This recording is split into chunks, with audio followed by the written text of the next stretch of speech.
Big Data Review, Lesson 4, Data Encryption. A huge amount of private data is sent around the internet every day. Emails with details about our personal lives, passwords that we type into login screens, tax documents that we upload to servers. The internet protocols send private data in packets on the same routes as everyone else's data, and unfortunately, attackers have figured out ways to look at the data whizzing around the internet. That's where encryption comes in. Encrypting data means that we scramble the original data to hide the meaning of the text while still making it possible for the data to be unscrambled using a secret key.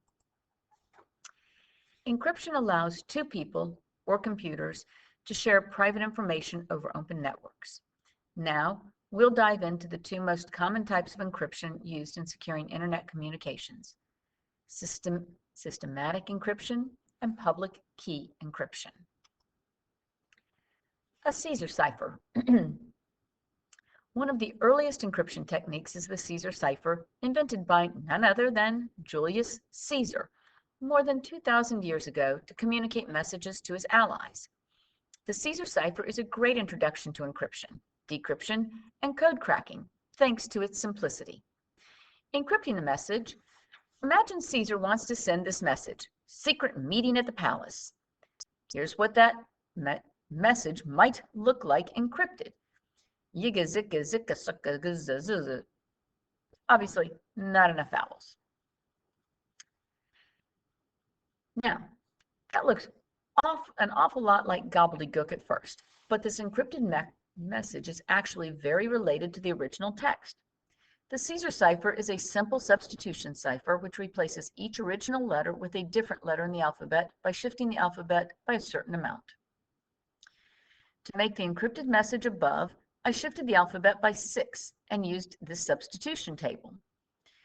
If the original letter was an A, I put a G in. A B got an H, a C got an I, and so forth. Here's the first word, and it shifts. S got a Y. How did I know to do that? Okay. S gets Y. Then an E got a K. Then C was replaced by I. Every R was replaced by X. And every T was replaced by Z. So secret became YKIXKZ. Decrypting a message. According to historical records, Caesar always used a shift of 3. As long as his message recipient knew the shift amount, it was trivial for them to decode the message. Imagine Caesar sends this message to a comrade. The comrade uses this substitution table where the alphabet is shifted by 3. So the E, comes out as an H. Notice that if this was what was the encrypted message, it becomes a B. And then we go down to H is an E. And then we go down here to Z is a W, and so on. The result of this ominous message is beware Brutus. Cracking the cipher. Imagine that a very literate and savvy enemy intercepts one of Caesar's messages. That enemy does not know that Caesar always uses a shift of 3, so he must attempt to crack the cipher without knowing the shift. There are 3 main techniques he could use: frequency analysis, known plain text, or just brute force. Frequency analysis. Human languages tend to use some letters more than others. For example, E is the most popular letter in the English language. We can analyze the frequency of the characters in the message and identify the most likely E and narrow down the possible shift amounts based on that. A symmetric encryption is any technique where the same key is used to both encrypt and decrypt the data. The Caesar cipher is one of the simplest symmetric encryption techniques, and of course, one of the easiest to crack. Since then, cryptologists have invented many more symmetric encryption techniques, including the ones used today to encrypt data like passwords. Another term for the original unencrypted message is plain text. If the enemy already knew some part of the plain text, it will be easier for them to crack the rest of the encrypted version. For example, messages tend to start with similar beginnings. In World War II, encrypted German messages always started with a weather forecast, which ultimately made them easier for British mathematician Alan Turing to crack. Brute force. There are only 25 possible shifts. Why not 26? Because there's 26 letters? You shift it 26 times, you're back to the original. The enemy could take some time to try out each one and find one that yielded a sensible message. They wouldn't even need to try the shifts on the entire message, just on the first couple of words. Sorry. The Vigenère cipher. French cryptologists invented the Vigenère cipher in the mid-1500s. The cipher was considered especially strong, and author Lewis Carroll even called it unbreakable in 1868. It was indeed much stronger than the Caesar cipher, and quite unbreakable for many, many years. Encrypting a message. The Vigenère cipher uses an entire word as the shift key, as opposed to the Caesar cipher's single shift amount. Imagine we want to encrypt the phrase Versailles and use the shift key of cheese. First, we need to repeat the shift key to line up with each of the letters in the phrase. So notice, let's see here, we have V, the V gets the C, H, E, E, S, E, and then we start with cheese again. Now, we replace each letter of the original text according to the Vigenère table. For the first letter V, we select the row that starts with V, which STUV is down here. And since the shift letter is C, we move to the column that has the C. The letter at that intersection of the row V and column C is X. Thus, we use X for V. Let's look at this one, okay? If we look at E, we go to row E and column H. Row E, column H is M, so this guy becomes M. And by the way, you have this whole table in your handout. It didn't fit all the way on here, and I guess I cut it off before the X. And so on. So we would go to row R, I'm going to PQ R, and then over to E, which is a V. Then notice this S. Okay, we go to S and we're still in column E, so this one gets a W. And we would continue on like that. So here we have, oh, maybe I messed that one up, L, V, W, cracking the cipher. The Vigenère cipher is a type of polyalphabetic cipher, and it's a harder code to crack than the Caesar cipher due to the use of an entire shift word. By the way, you're not going to be asked to unscramble things. You will be asked to understand what a cipher is, and the Vigenère cipher uses a table and a different words versus just a single amount of shift. Here, if an interceptor had no idea what the shift key was and wanted to brute force their way to decryption, they would need to try out all possible shift words in the world, and perhaps even made up words.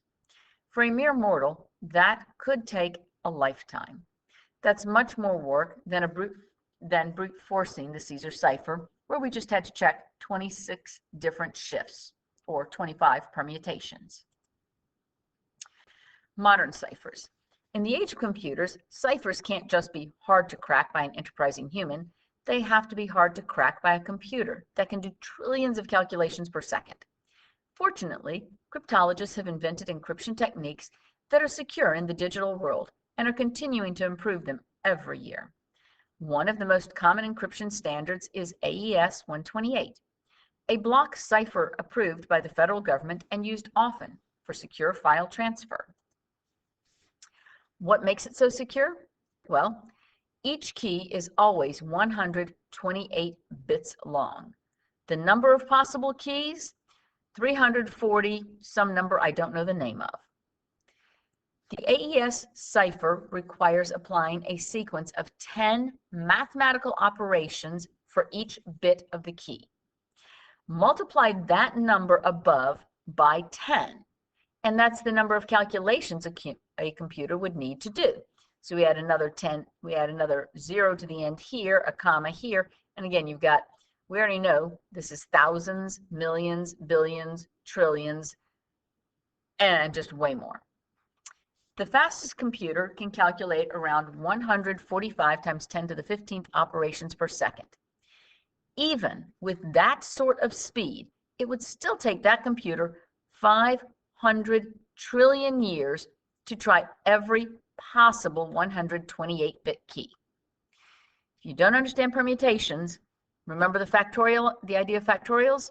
Yeah, that's it, okay? Talking about factorials, the number of permutations. What about frequency analysis? Well, it won't work. The AES cipher does not reveal any information about the original text, thanks to the multi-step sequence of operations on blocks of bits. The AES ciphers and other modern ciphers may not be secure forever. Security researchers spend their time trying to find clever ways to break the cipher and present findings in blogs and conference talks. Cryptography research is done in the open, with the hope that the public finds out about a security breach before a malicious cybercriminal discovers one. Public key encryption, encryption over the internet. On the internet, two computers often want to exchange secure data with each other. When I type my password into the Google login screen, I want my computer to send that data safely to the Google servers. I do not want to worry that an attacker might be monitoring my internet traffic and watching the password go across the wires. Symmetric encryption techniques rely on both the sender and receiver using the same key to encrypt and decrypt data.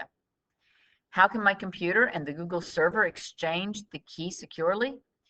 If an attacker can see my password go across the wires, then they can also see an encryption key. Public key encryption to the rescue. And it sounds counterintuitive. If I've got a public key, can't everybody see it? Well, it's an asymmetric encryption technique, which uses different keys for encryption and decryption, allowing computers over the internet to securely communicate with each other. Let's step through the high-level process of public key encryption. Public key encryption. Each person or their computer must generate a pair of keys that identifies them, a private key and a public key. The key exchange. The sending and receiving computers exchange public keys with each other via a reliable channel like TCP/IP. The private keys are never exchanged. Encryption. The sending computer encrypts the secret data using the receiving computer's public key and a mathematical operation. The power of public key encryption is in that mathematical operation. It's a one-way function, which means it's incredibly difficult for a computer to reverse the operation and discover the original data. Even the public key cannot be used to decrypt the data. Sending encrypted data. The sender can now safely transmit the encrypted data over the internet without worry of onlookers. Decryption. Now the receiver can decrypt the message using their private key. That's the only key that can be used to decrypt the message in the entire world. Bob, stop trying to make fetch happen, Alice. Here's Bob's key. Encrypt. Blah, blah, blah. Bob's private key. Decrypt. Bob, stop trying to make fetch happen.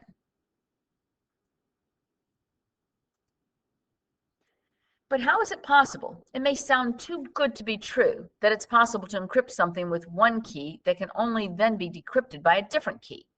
For a long time, mathematicians weren't sure if it was possible, but fortunately, they discovered a way in the 1970s. The math of the one-way function relies on prime numbers. The difficulty of factoring large primes and modular arithmetic.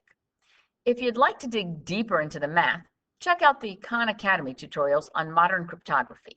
It gets really deep and is more than you need for AP Computer Science Principles course.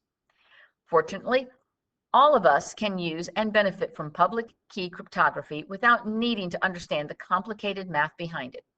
In fact, we likely use public key cryptography every day as we use computers and the internet.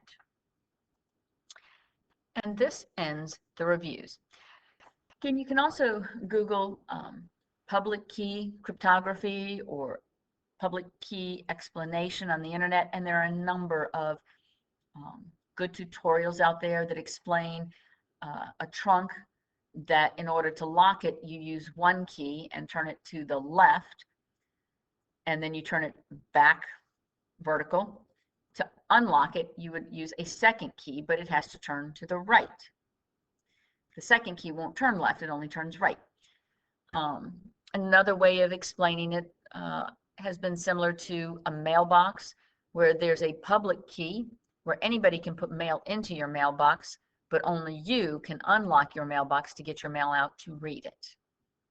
Again, you don't have to understand all the intricacies of it, just the general idea of it and the fact that it's what's used to communicate securely over the internet.